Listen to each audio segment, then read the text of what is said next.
नमस्कार. आज आपण आजच्या या व्हिडिओमध्ये जीडीपी या विषयावरती बोलणार आहोत. नेमकं जीडीपी म्हणजे काय आणि गेल्या काही दिवसापासून सातत्याने तुमच्या मोबाईलवरती, न्यूज चॅनलवरती, व्हॉट्सअपच्या बऱ्याच ग्रुपवरती सुद्धा जीडीपी बद्दल बोलणं चाललंय. मग हा जीडीपी नेमका आहे काय? आपल्या देशासाठी हा इतका महत्वाचा विषय का बनलाय? मोदीजींच्या प्रत्येक भाषणामध्ये याचा उल्लेख का होतोय? आणि एक सर्वसामान्य नागरिक म्हणून आपण या जीडीपीचा कसा फायदा करून घेऊ शकतो किंवा या जीडीपी मध्ये आपण कसं कॉन्ट्रीब्यूट करू शकतो? चला मग सुरू करूया. तर जीडीपीचा लॉंग फॉर्म जर समजून घ्यायचा म्हटलं तर तो आहे ग्रॉस डोमेस्टिक प्रोडक्ट. आणि अगदी सोप्या भाषेमध्ये समजून घ्यायचं म्हटलं तर कोणत्याही देशाच्या भौगोलिक क्षेत्रामध्ये एका ठराविक काळामध्ये निर्माण झालेल्या वस्तू आणि सेवांची संकलित किंमत जर काढली तर त्या येणाऱ्या किमतीला जीडीपी असं म्हटलं जातं. एक उदाहरण घेऊयात. समजा एक 5,000 रुपये किमतीने एक मोटरसायकल आपल्या देशामध्ये तयार होते, जी की कधीच नाही मिळणार, पण एक एक्झाम्पल म्हणून घेतोय आपण.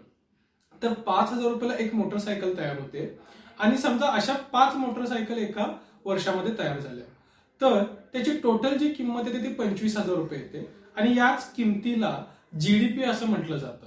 मग आता आपल्या देशामध्ये अशा खूप साऱ्या वस्तू, खूप साऱ्या सेवा, शिवाय आपला देश हा कृषीप्रधान देश आहे, तर खूप साऱ्या गोष्टींचं उत्पन्न होत आहे.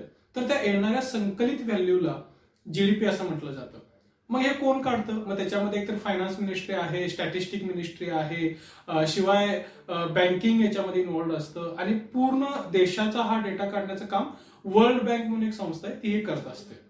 मग आपल्या देशामध्ये या जीडीपी मध्ये मेजरली कॉन्ट्रीब्युशन कुठून येतं तर ते 3 क्षेत्रामधून येतं.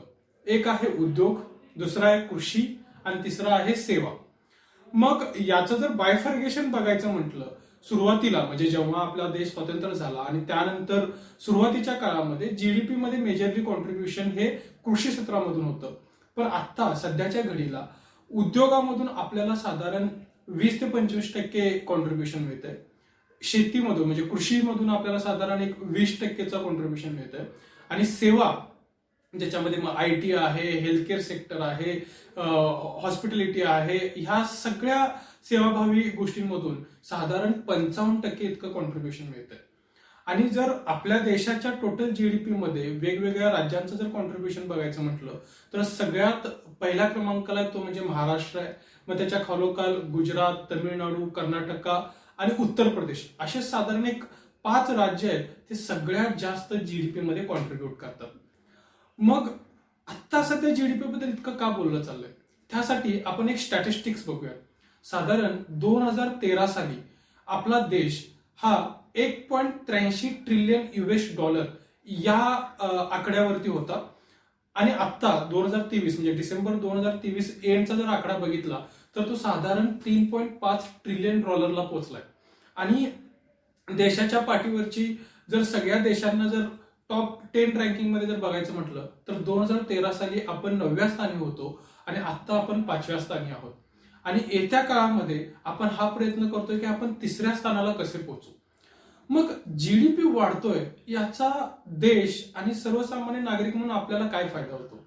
जसं आपण सुरुवातीलाच डेफिनेशन बघितली की देशामध्ये निर्माण होणाऱ्या वस्तू आणि सेवांच्या किमतीची संकलित गोष्ट. याचाच अर्थ काय? आपल्या देशांमध्ये अनेक उद्योग येत आहेत, अनेक गोष्टींची निर्मिती होतोय, याचा अर्थ आपल्या देशामध्ये पैसा येतोय. देशामध्ये पैसा येतोय याचाच अर्थ आपल्या देशातील सर्व नागरिकांना अजून वेगवेगळे उद्योग करण्याची संधी मिळते, वेगवेगळ्या जॉब्सची ऑपॉर्च्युनिटी मिळते. म्हणजे थोडक्यात सर्वसामान्य नागरिकाच्या घरी पैसा चाललाय. मग ज्यावेळी लोकांच्याकडे पैसा यायला लागतो, लोकांचा खर्च करण्याची कपॅसिटी वाढते आणि हळूहळू राहण्याचा स्तर वाढत वाढत जातो. मग सर्वसामान्य नागरिक म्हणून किंवा जीडीपी बद्दल आजच्या व्हिडिओमध्ये बोलण्याची का गरज आहे? तर जसं आपण सुरुवातीला फायनान्शियल मॅनेजमेंट बघितलं तसे आपण 9व्या स्थानावर वरून 5व्या स्थानावरती आलोय. म्हणजे आपला देश प्रगती करतोय. आणि आता तुम्ही कोणत्याही फायनान्शियल ऍडवायझरशी जर तुम्ही चर्चा केला तर तुमच्या असं लक्षात येईल की येणारे 20 वर्षे हे आपल्या देशाचे, आपल्या भारत देशाचे. याचाच अर्थ आपला देश प्रगती करणार आहे. मग आपला देश ज्या अर्थी प्रगती करणार आहे त्या अर्थी आता आपली जबाबदारी आहे की आपल्या देशासोबतच आपली सुद्धा प्रगती झाली पाहिजे. मग जर जीडीपी ग्रोथ होणार आहे याचाच अर्थ आपल्या देशातील बिझनेसेस ज्या काही गोष्टी आहेत त्यांच्यामध्ये ग्रोथ होणार आहे. मग आपण आपल्याकडे जो पैसा आहे त्याचं योग्य व्यवस्थापन करून त्याची योग्य गुंतवणूक करून आपली स्वतःची देखील प्रगती करू शकतो. आणि म्हणूनच ही जीडीपी हा जो विषय हा समजून घेण्याची गरज आहे. याच्यासोबतच आज बऱ्याच लोकांच्या मनामध्ये असं असेल की मग मी सर्वसामान्य नागरिक म्हणून या जीडीपी मध्ये कशा पद्धतीने कॉन्ट्रीब्युट करू शकतो. मग तुम्हाला एक गोष्ट समजून घ्यावी लागेल. तुम्ही विचार करा, एखादी वस्तू आपल्या देशामध्ये मॅन्युफॅक्चरिंग होते आणि एक वस्तू बाहेरच्या देशामध्ये मॅन्युफॅक्चरिंग होते. आणि आता माझ्याकडे खरेदी करण्यासाठी दोन्ही ऑप्शन आहेत. जर मी आपल्या देशामध्ये आपल्या देशातील लोकांनी बनवलेली वस्तू जर खरेदी केली तर काय होईल, तर आपल्या देशातला पैसा आपल्या देशामध्ये राहील, त्याचा टॅक्स सुद्धा आपल्याच गव्हर्नमेंटला जाईल.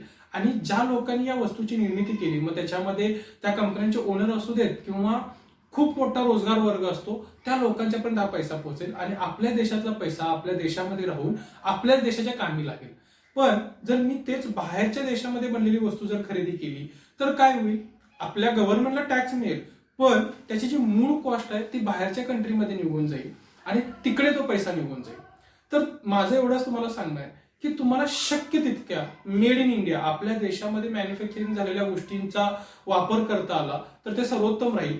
मला याची नक्कीच जाणीव आहे की ते प्रत्येक केसमध्ये पॉसिबल नाही, कारण आता सुद्धा इलेक्ट्रॉनिक्स गुड्समध्ये आपण जवळजवळ 10 ते 15% मॅन्युफॅक्चरिंग करण्यामध्ये आपल्याला यश मिळालंय. बाकीच्या गोष्टींवरती आपण बाहेरच्या देशांवरती डिपेंडेंट आहोत.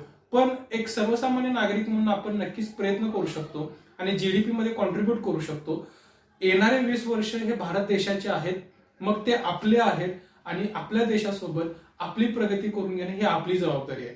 त्यामुळे येत्या काही काळामध्ये आपण फायनान्शियल मॅनेजमेंट, इन्व्हेस्टमेंट कशा केल्या पाहिजेत, इन्व्हेस्टमेंटचे कोणकोणते प्रकार आहेत आणि तुमच्यासाठी कोणता बेस्ट सुटेबल इन्व्हेस्टमेंटचा प्रकार आहे याच्याबद्दल माहिती घेणार आहोत. आणि नक्कीच तुम्ही व्हिडिओ बघत राहा आणि देशाच्या जीडीपी सोबत तुमची सुद्धा प्रगती करून घ्याल अशी मी आशा ठेवतो. Thank you so much.